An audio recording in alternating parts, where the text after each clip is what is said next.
first, but nilabas na agad yung Digi to possibly counter that crowd control na unang tatlong nilabas ng Evos PH.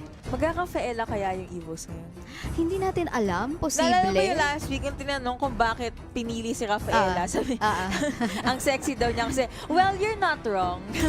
Kumbaga. Pero I guess, sinikret na lang din nila yung reason kung bakit pinili nila yun. Alam mo, sa tingin ko, sustain lang naman eh. Sustain, additional protection, the speed boost yung na stun na din. Stun, diba? Basta mag-connect. And the slow. Ang dami ring crowd control nitong si Rafaela. Plus, you can actually build the Rafaela with a, you know, with tanky equipment so that she doesn't die Mas may easily. Kumbaga yan. Diba? Pero, since hindi pa naman nilalabas yan, well, diniscuss lang natin yung potential na ilabas ito ng Team Evos. But we have so far can see here, ang ganda ng binandito ng Execration. Alam mo, na-sense ko rin yan, baka mapick yan eh. Belleric is open. And they need 2 tanks basically sa lineup ng Execration. Or isa pang, feeling ko maganda kung 2 tank eh. Yeah, some tank na may damage din. And well, kasi with in the form of the Digi, medyo, yan na, they would be lacking damage already. So I think they could pick up a fighter here. Or we'll see if they would pick up a fighter or an assassin para sa last pick ng Execration. But hover kay Hayabusa.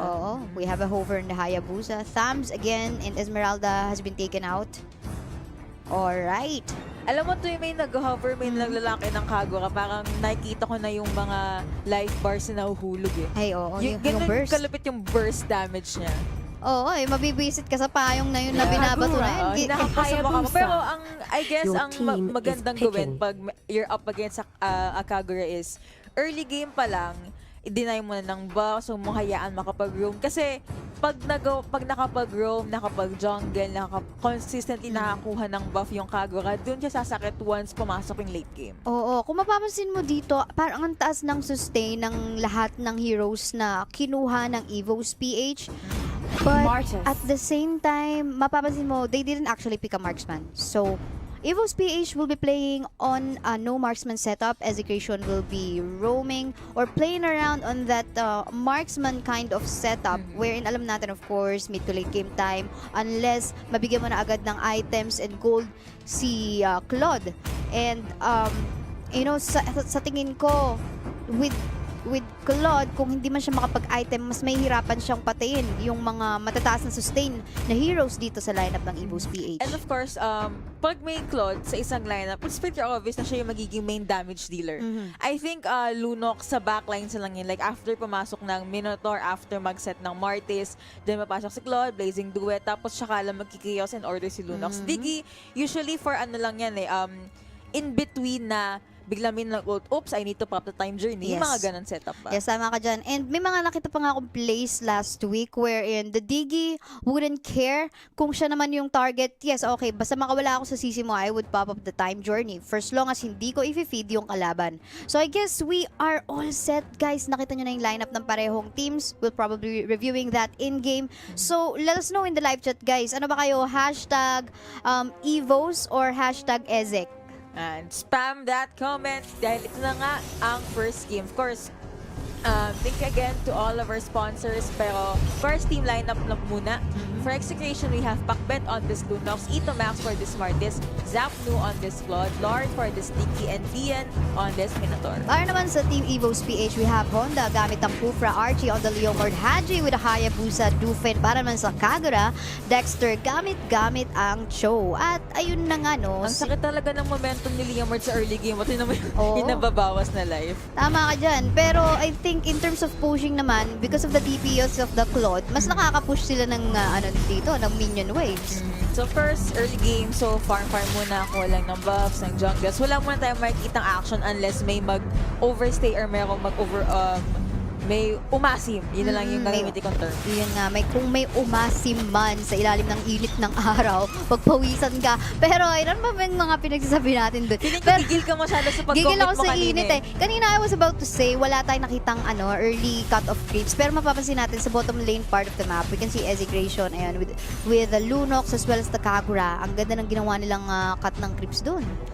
To give them a boost mga of gold. micro, kumbaga, to make sure na walang makuhang, walang anything na makuha si Haji on this Hayabusa. Kasi of course, Hayabusa, once fed, mag-ult na lang niya sa'yo pag may ganun. Oo, pero I think eto na sa bandang taas ng mapa natin. Tamang poke lang, pero si Honda mag-isa in the middle lane.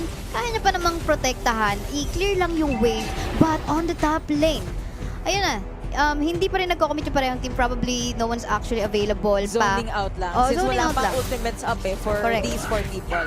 Eto na. Sino ba ang magle-level 4 na dito? We can actually see Pakbet. Andito na. Ultimate is actually available. They're actually forcing. Ayun na. Si Dexter trying to back away. Archie medyo malalim na. Dian has to go back away from the turret. And ayun. Successful naman yung ginawa nila doon because they were able to put a pressure. Pero sa bandang baba ng mapa, First Blood is actually going to the side of Evos PH. Yun Maganda lang. yung rotation ni na Pakbet doon. But the thing is, nalimutan nila, they Yun left the turtle unattended. So, yun yung ginawang yun yung tinarget, I mean, ng Evos PH. So, habang nasa top lane sila, sige, atakihin nyo lang kami. Pumasok lang kayo sa turret kasi makuha namin yung turtle. Correct. Ito Max did try to steal, kaso too late. I guess, pang 1-2 seconds siya na late. And after nun, he got taken down. Na-punish pa siya doon. Oo, yun lang. I think, ang masama pa doon, I think, hindi pa nakakuha ng casualty dun sa taas yung Execration. Pero ito na, nako, tamang back away lang. Ang bilis mag-disengage si Zapno, which is smart kasi na-pop nila Phantom Seed ni Archie. So if mag-rotate man sila Pakbet ulit sa top lane, pwede nilang i-pressure si Leomord. Pero ito na, nakapwesto na sa Evos PH. Dito pumasok si Honda. Zapno, nako, target ata siya dito na stun. Hindi na makakawala. 2 casualties agad para sa kamay ng Execration. That is actually a 2-4-0 trade. Once more sa kamay ng Evos PH. And of course, makakuha pa ng top lane turret sina Kagura at si Leomord. Magandang response kay Kufra. After nun, pumasok agad. Naging bola siya agad. And wala lang nagawa masyado si Zapno doon. In the middle lane part of the map natin, uy, may nabuli lang si Pakbet doon. Hindi natin nakita, medyo indie films. Indie film, pero ako sa mid lane po yun. Oo, pero ito na, tamang agaw lang ng buff diyan. Ay, naku, si Zapno mukhang mahuhuli na naman dito. Siya pa rin ang target, pero yung naka-juke out na. Masyado ng malalim. Nandito na yung backup. Lard, Pakbet, Archie trying to back away. So, yun, disengage lang ang Evos PH. Swerte pa rin sila. Walang casualty. Kumbaga, maganda yung reaction time nila when it comes to disengaging team fights. And Haji here at the bot lane, pumipitik-pitik na sa Lord. Kasi masyado pinapasin si Ito Max. Uy, ayun, grabe naman si Haji. Tamang focus lang talaga sa Torre. Kahit inaatake na siya ni Ito Max. Iniikutan siya, pero siya na turret lang ako pare. Oo, Yun lang siya. ayun yung mga objective lang ang laro. Ganyan, di ba? Pero ito, Pro players. tignan natin dito. Tamang under turret lang muna si Haji. Pero kung mapapansin mo si Zapno sa taas, yan. The first blood push siya, lang. so farm muna siya. Hindi muna siya dapat makasama sa team fights given na he did die one time nung gumo sina Ito na nga, bakbakan na naman tayo dito. Naagaw ng Execration ng pangalawang turtle ng laro. Yun nga lang, namatay din si Archie at the same time. Tamang mamba out na muna para sa Evos PH. Pakbet, hinahabol si Doof. Mahabol kaya? Mage versus mage yan. Pinakawala na lang. Mabait pa si Pakbet doon.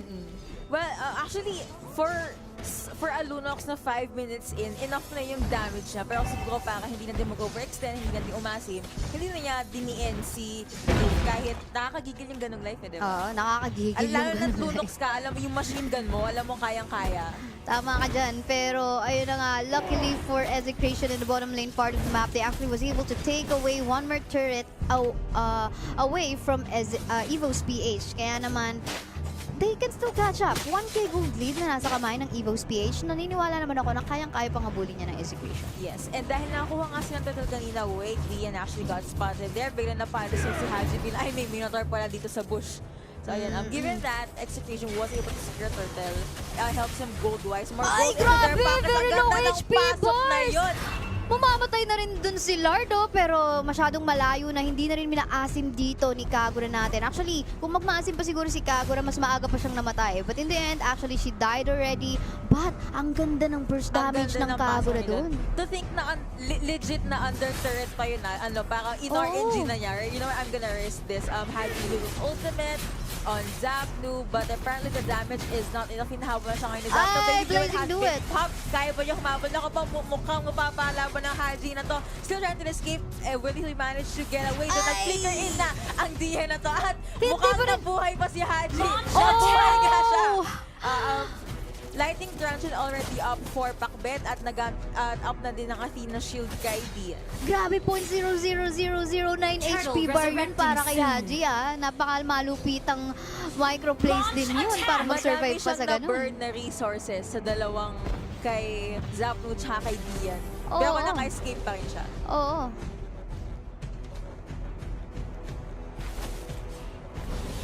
And of course, here we have Turret, Evos securing this third objective, Phantom Turtle na to. Pero of course, Execration will try to contest this. Sinipang muna ni Dexter para masigado ng walang gugulo sa pagkuha nila ng objective na to. Ayun, hindi nila magugulo masasecure ng Evos PH at makakakuha pa ng 1 kill si Haji doon. Grabe naman yung burst damage ni Doof doon with the forms of Kagura. Minoan Fury para kay Minotaur. Nakahuli ng tatlo. Pero wala na siyang HP bar. Kaya naman mapapunish din siya. Oh my goodness. Partida, hindi pa kasama dun si Leomord. Partida indeed. Ang ganda ng Minoan Fury kasi tatlong people yung sumalo. Kaso kasi malayo na si Lunox nun.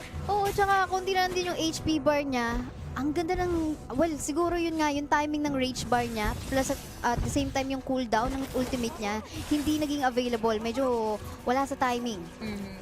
Nice try though, kasi Execration did try to contest sa turtle, pero apparently, it just wasn't enough. Endless battle already up for this Hayabusa. So, balik farm lang, farm lang, wag munang mag-initiate ng team fights kasi mukhang nadedehado Execration dito. Speaking of, diba, hindi enough. Minsan ganun talaga eh. May mga bagay na andyan na pero hindi enough. Is this hugot? Is this hugot? Pero ano, pwede rin naman relate sa laro, diba? Eto na. So, 1 turret down for the side of Evos PH. Samantalang Execration nagsasuffer na. Dito natin nakikita yung large gold gap ngayon with the 5k gold lead ng Evos PH. Makikita mo yung power nila dito individually. The level gap is there. Diba? Level 9 versus level 11 Archie. Ang laki ng gap. E2 Max at level 9. Where's the damage? Sasabihin ko sana, if ever may clash, try nilang unahin si Doof and Schmerz, si Doofen. Pero naisip ko, considering yung burst and yung meron pa silang Kufra as frontline, paano masasegue yan na Execration yan? Siguro try to catch Kagura off guard pag mag-isa sa lane or nagpo-farm. Oo, tulad ngayon na mag-isa dito si Kagura sa middle lane natin. But I think medyo ano na parang yung sense ngayon ng Execration on the map at the moment, siguro medyo nalilito na sila. Nagkakaroon siguro ng factor yon on how they're currently playing the game right now na nag-i-snowball na ang Evos PH. Just basically focus firing on all the objectives. Mapapansin mo dito, no, Yuko? Lahat ng players nila, it seems like wala silang pake kung may creep wave dyan o may kalaban sa ilalim ng tore. Basta sa tore kami. Objectives lang sila, which is good kasi doon mo makikita kung gaano ka-disciplined yung Evos. And I guess, na-mind games nila yung Execration doon. Kasi isipin lang Execration, papasok ba to? Or magtuturret lang ba to? Kailan kami papasok? Sino yung dapat namin unahin? Yung mga ganong microplays ba? Oh, but of course, we have to also take note that the kind of lineup that Evos PH has is for early to mid-game time. So kung mag-super late game time tayo dito, wherein may gamit dun si Claude, and of course damage for the Martis as well, yun yung kailangang iwasan ng Evos PH. Yes. So if they can close the game in 13-15 minutes, they should. Kasi ramdam ko dahan-dahan na nag-o-online si Zapnu. Lord has been taken down, pero of course level 1 Lord pa yan. Ay meron ng may 6-man ng Evos PH. Kasi nakahabol pa naman dito si Pakbet as well as Zapnu on the level. Hindi rin naman, 1 deaths lang din naman sila. So, it means... 1 deaths. Oo, nice. 1 deaths. Tig-iisa sila eh. Oo, tig-iisa sila. So, dalawa yun, deaths. Ano ba yun? Kasi... Pero kaya po yung burst damage talaga ng Kagura na to. Apparently, it was enough to zone out Ito Max, yung Martis nila. And yun nga lang, flow of creep wave dito para sa side ng Evos PH. Plus kasama pa nila yung Lord. Andyan na eh. So the pressure is here.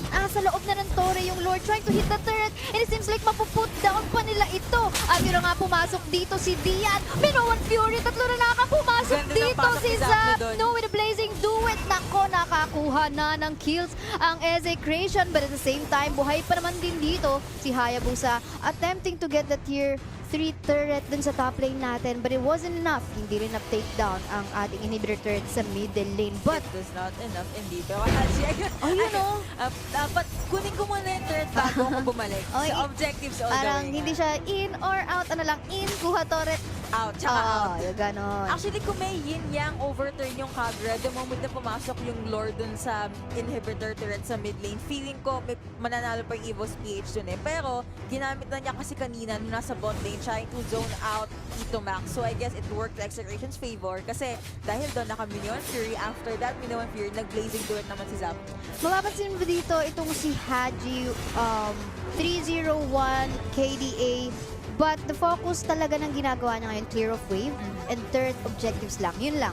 Kung may makita man siya dito na papatayin niya lang. Pero Pag wala umatake sa kanya. Pero kung siya mag-initiate na. No. Tama ka dyan. I think ang ganda ng game plan ngayon na pinapakita ng Evos PH. Take care. It seems like bawat player may mga objectives eh. So like itong si Honda, ikaw tatangke ka lang, you provide the crowd control, and Si ikaw yung Doof frontline. yung nagwawala sa damage. Correct ka dyan. And ito naman si Haji, ang focus niya, turrets and yung wave clear. And the Dexter, similar to Honda. Archie, similar to Doof naman. Wait, what? Akala ko, okay, sige. Nag-ano lang ata siya. I-expect ko kasi pupunta siya dun kay na Claude, pero sa likod, so okay, sige. Sabihin ko sana, nagkamali ba yan? Pero I think hindi naman. So, Feeling ko pumunta lang siya dun sa middle lane talaga to help clear the wave. Kumbaga wala lang siya magawa sa kanyang skills. Gagamitin na lang Gusto niya. niya magka-cooldown. Magamit lang. Oo, gusto lang magka-cooldown. Pero ito na nga no, guys.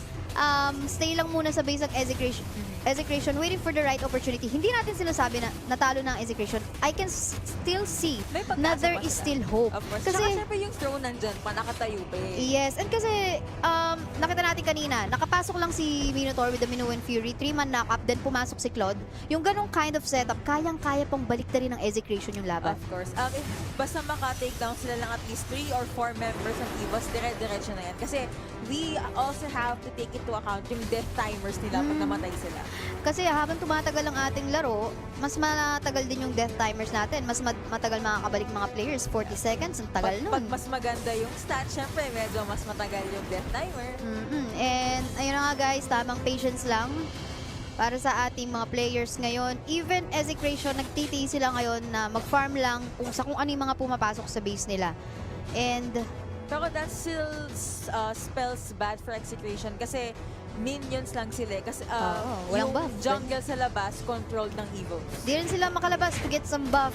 And of course, yan, 6 seconds from now, second Lord is gonna go up anytime soon. Right now, map controls in the hands of Evos PH.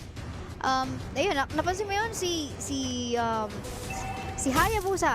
Basta minion lang ako, clear ako ng wave, di ako makikipag-backbackan sa'yo, Marquis. Although, alam niya nandun yung advantage niya in terms of the items, in terms of the level. Hindi talaga niya ginago. At ito na, lumabas na ng base ang Execration to potentially take a look at. Kaso si Dexter nasa top lane eh. Feeling ko, tignan-tignan yan kasi mahirap lang ma-backdoor eh. Oo, sa lagay ngayon, mukhang ang Evos PH na nagpapasayaw sa Execration. Sila yung gumagawa. Sayaw, kanina 1v1 with the Great One si Doof at si Lord, pero tinulungan na ni Haji. Level 2 Lord now taken down and secured by Evos PH. Feeling ko pag nag-spawn yung Lord, sasabayan ng Evos PH ang Panginoon. Tapos makakita na naman tayo ng clash. Sabay lang sa Panginoon. Yep. At siya ang gabay dito sa ating laro. So, ayun na, parang, kung mapapanalo ng Evos PH to, potentially, pwedeng last clash na to eh. Yes. At kung Execration naman yung manalo sa clash, they could potentially try to get 2 turrets sa middle lane natin. They might not be able to push until the inhibitor turret because it will take time. Well, depende naman sa flow of creep wave nila. And ito, nandun na yung Lord natin. Ultimates up except for Lunox. Except kay Lunox. So let's see. Akala ko, ginagad sila. Pero apparently both teams, they're taking their time. Hindi sila umaasim agad. Pumalok si Dian, but apparently will it be enough? And it is enough. Zap na actually pop his base duet. Able to at least shove other members sa labas. Pero wala pang namamatay. Gawin naman ang stay ng both teams na to.